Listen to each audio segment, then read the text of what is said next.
If I told you that in one country, women cannot freely choose whom to marry and often end up with men twice or even 3 times their age, would you believe me?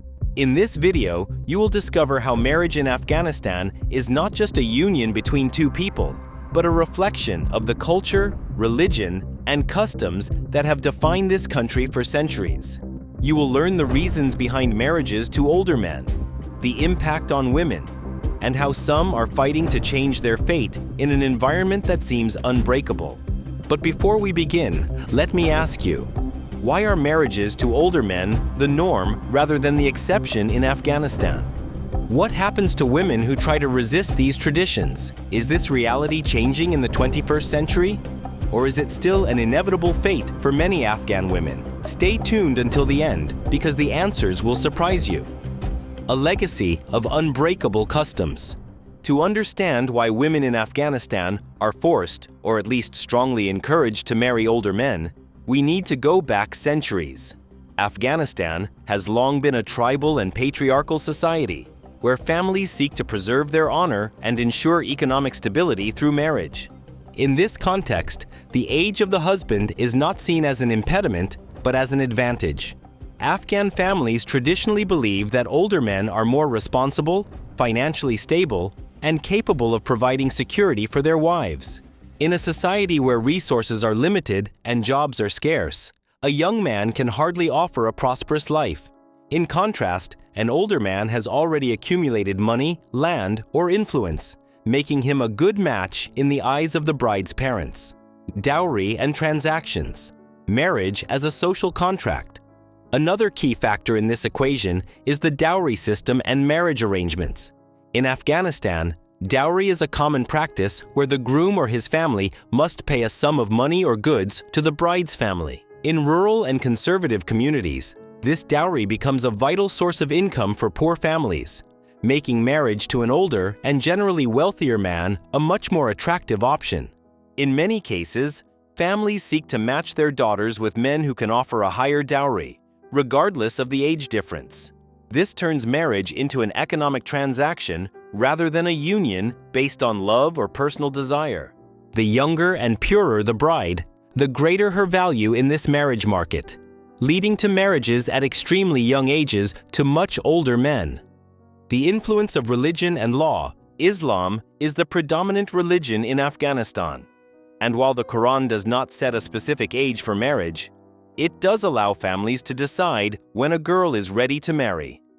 In many Afghan communities, it is interpreted that once a girl reaches puberty, she is eligible for marriage, regardless of her emotional or intellectual maturity. And if the most conservative interpretation of Islamic law in Afghanistan were not enough, the family's authority over women is absolute. This means that a young woman rarely has the right to refuse a marriage arranged by her father or brothers. Attempts to change these norms have been hampered by religious leaders and powerful figures who consider these traditions sacred and immutable. Social control and fear of dishonor. In Afghanistan, the concept of honor is one of the fundamental pillars of society. A family's reputation can be ruined if their daughter marries a man of her own age who is not financially stable, or, worse still, if she decides not to marry at all. Young women are seen as a responsibility for their families, and marrying them to an older man is a way of transferring that responsibility to someone else. The fear of dishonor is so strong that many girls are married at an early age to avoid the risk of committing what society considers a moral failing. In a culture where virginity and female obedience are highly valued, early marriage to an older man is seen as a way to preserve the purity and image of the family. Is this reality changing? Although the international community has denounced these practices and human rights organizations have worked to eradicate them, change in Afghanistan is extremely slow. In larger cities, some families are beginning to accept more equal marriages, but in rural areas and under Taliban rule, the situation remains the same or even worse. The return of the Taliban to power in 2021 has reinforced many of these customs, further reducing women's autonomy and restricting their opportunities for education and work. In a country where options for women are minimal, many remain trapped in a reality where their fate is decided by others. In Afghanistan, opposing an arranged marriage to an older man is not only an act of rebellion, but a direct challenge to an entire system built on obedience, honor, and family control. For an Afghan woman, saying no to the husband her family has chosen is a sentence that can lead her down a path of psychological pressure, violence, and, in many cases, an even worse fate. Step 1. Family negotiation, the attempt at persuasion. When a young woman resists marrying an older man, the family's first reaction is not brute force, but emotional manipulation. Parents, siblings, and even older women in the household try to convince her that the marriage is for her own good. The phrases are repeated like a mantra. He will take better care of you than a young man without resources. Your fate is already written. Why fight it? If you reject this opportunity, you will dishonor the whole family. If the young woman continues to refuse, the pressure increases. Her movements are restricted, she is forbidden to leave the house, and in some cases, her access to education is withdrawn if she still had it. The family wants her to understand that her only option is to accept the marriage. Step 2. The threat of dishonor. When the family risks its reputation. In Afghanistan, family honor is above individual desires. If a woman resists too much, the pressure is no longer just within the home. It becomes a public problem. Neighbors begin to gossip, community elders intervene, and religious leaders remind the family of their duty to discipline the rebellious daughter. The young woman becomes a burden, a disgrace that must be corrected before the family loses its reputation. This is when the most serious threats appear.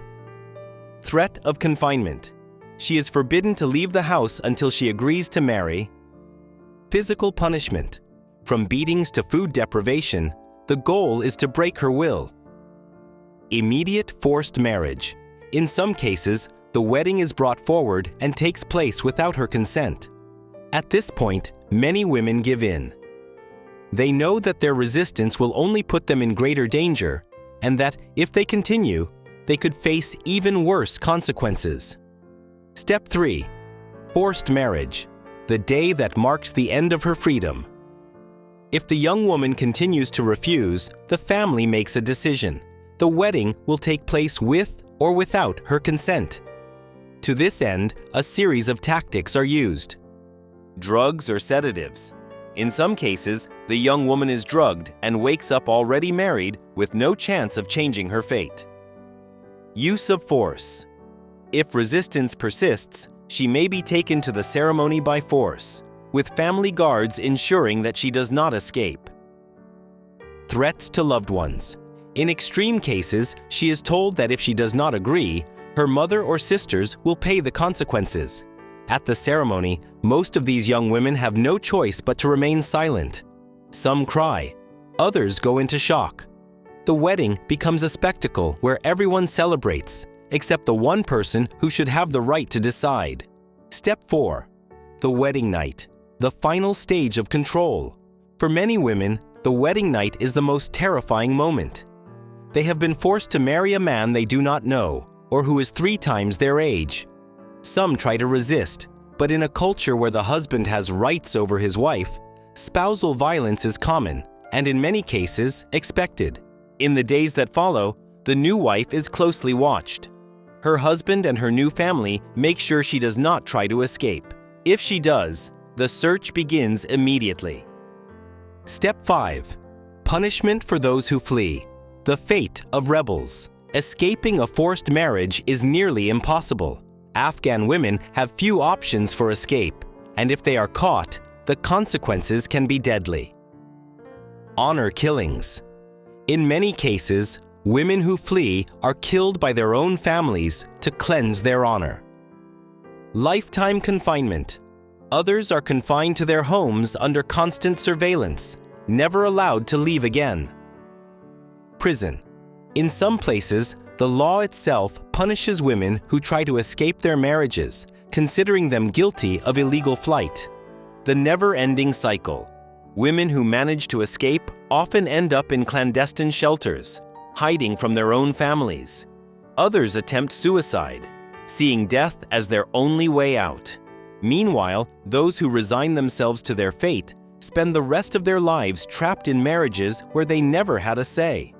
Some become mothers at alarmingly young ages. Others spend decades living with a man they never chose. The cruelest part of all is that this cycle repeats itself over and over again. Many of these same women who were once forced into marriage end up decades later marrying their own daughters to older men, perpetuating a tradition that, although brutal, remains the norm in Afghanistan. Can this reality ever change? That is the question many Afghan women continue to ask themselves, hoping that one day the answer will be yes. Afghan women, despite the adversities they face, possess an unbreakable strength that makes them true symbols of resistance and resilience. Physically, they stand out for their natural elegance and a beauty that reflects the diversity of Afghanistan's ethnicities and cultures, with striking features, deep eyes, and an imposing presence. But their greatest virtue lies in their mental strength. They have grown up in an environment where struggle is part of everyday life, and this has made them incredibly intelligent, strategic, and emotionally strong. They are women with unwavering determination, who find ways to learn, grow, and resist even in the most oppressive circumstances. They have a deep capacity for adaptation and wisdom passed down from generation to generation. Despite the restrictions imposed on them, many have found ways to educate themselves in secret, to raise their voices, and to forge a path in a world that tries to silence them. Their resilience not only makes them admirable, but also makes them key players in Afghanistan's future. The dilemma: escape or stay? This is where things get complicated. Many Afghan women are attracted to Latinos, but they know that a relationship with one can put them at risk. In their country, a woman cannot simply fall in love and decide to leave with a foreigner. The punishment for disobeying the family can be severe. Even so, some take the risk. They look for ways to communicate in secret, to find an opportunity to leave the country, or even to marry a Latino to escape their fate. Others simply dream of the idea that one day their lives will change and they will be able to experience love as women do in other countries. The power of the forbidden. The forbidden is always more attractive, and in a country where a woman cannot even talk to a man without permission, the figure of the Latino becomes even more magnetic. He represents everything they have been told they cannot have: free love, adventure, passion, and above all, the possibility of choosing their own path. So, if you are Latino and ever travel to Afghanistan, don't be surprised if you notice curious glances or subtle gestures of interest. Because for many Afghan women, you are not just a foreigner. You are the gateway to a life they have always wanted. And if you thought that women marrying older men was surprising, get ready, because Afghanistan has many more traditions that will leave you speechless. In this country, customs go beyond the imaginable, from strict rules for women to practices that defy all logic in the rest of the world. The Bacha Posh. Girls who grow up as boys. Imagine that there are no sons in your family, and for that reason, your parents decide to raise you as a boy. This is not an isolated case or a movie plot, but a real practice in Afghanistan. It is called Bacha Posh, and it occurs when families, desperate for a son, dress and educate one of their daughters as if she were a boy. Why do they do it? Because in Afghanistan, being a man means having privileges. You can go out alone, work, study, and move around without restrictions. For families who only have daughters, raising a girl as a boy gives them access to certain benefits and, incidentally, avoids the social embarrassment of not having a son. The problem arises when the girl grows up. In adolescence, the family forces her to become a woman again, and after years of freedom, she has to cover herself with a burqa and follow the rules imposed on Afghan women. The tradition of Bod. Women as payment for debts. If you thought that debts were only paid with money, in Afghanistan, some families pay with something much more valuable: their own daughters. Bod is a practice in which a woman is given as compensation to resolve disputes between families. It may be because a family member committed a crime, or because there is a conflict that needs redress.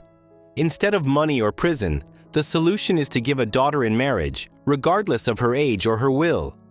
For the woman who is given away, this means losing her life as she knew it.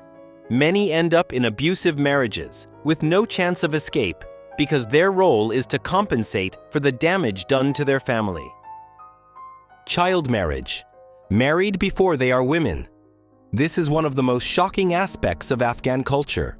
Although marriage to older men is already common, the worst part is that many of these wives are barely girls.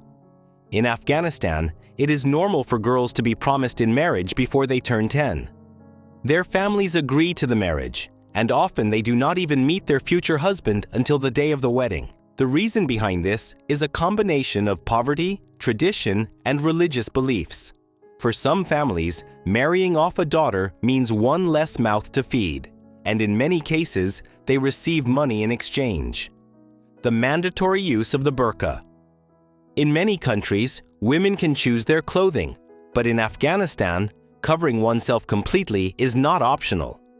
The burqa is not just a garment, it is a rule of life. Since the Taliban came to power, the burqa has once again become mandatory throughout the country. Women cannot show their faces in public, and if they do, they can be physically punished. But the story does not end there. Many cannot even go out alone. They need to be accompanied by a man to go anywhere, even if it is just to the market. Nanawatai. The sacred forgiveness. Not everything in Afghanistan is oppression and suffering. There is a tradition that, although it sounds incredible, has prevented many deaths in tribal conflicts. It is called Nanawatai, and it is the act of seeking asylum and forgiveness in the enemy's house. When a person is in danger of death or has committed a serious mistake, they can go to their enemy's house, knock on the door, and ask for forgiveness. According to tradition, if the owner of the house accepts, the person is protected and cannot be attacked, regardless of what they have done before. It is one of the oldest and most respected customs, and although it seems to come from a medieval code of honor, it is still in force in many parts of the country. Bird and dog fighting. Forbidden entertainment. The Taliban have banned many forms of entertainment, but bird and dog fighting remain a clandestine tradition. They are organized in hidden places, and gamblers risk large sums of money on their favorite animals. Cockfighting is especially popular and is considered a symbol of prestige. If someone has an invincible rooster, their status within the community skyrockets. Shabi Yalda. The longest night of the year. Not everything in Afghanistan is extreme traditions. There is a celebration full of history and meaning, Shabi Yalda. It is celebrated on the longest night of the year, the winter solstice, and is a Persian tradition that has survived for centuries. During this night, families gather, recite poetry, eat red fruits such as pomegranates, a symbol of light, and enjoy the company of their loved ones. It is one of the few times when restrictions are relaxed a little, and women can sit and share with their families without so many rules. Will it ever change? Let's be honest, all these traditions seem like they're from another era, yet they're still alive and well in the 21st century. Despite international pressure, customs in Afghanistan are difficult to change because they are deeply rooted in culture and religion. More and more Afghans, especially the younger generations, are fighting for a freer and more modern country. But the question remains, did you imagine that Afghanistan had so many surprising traditions? Although some may seem extreme, others reflect the history, honor, and spirit of its people. And this is just the beginning. There is still much more to discover about this mysterious country.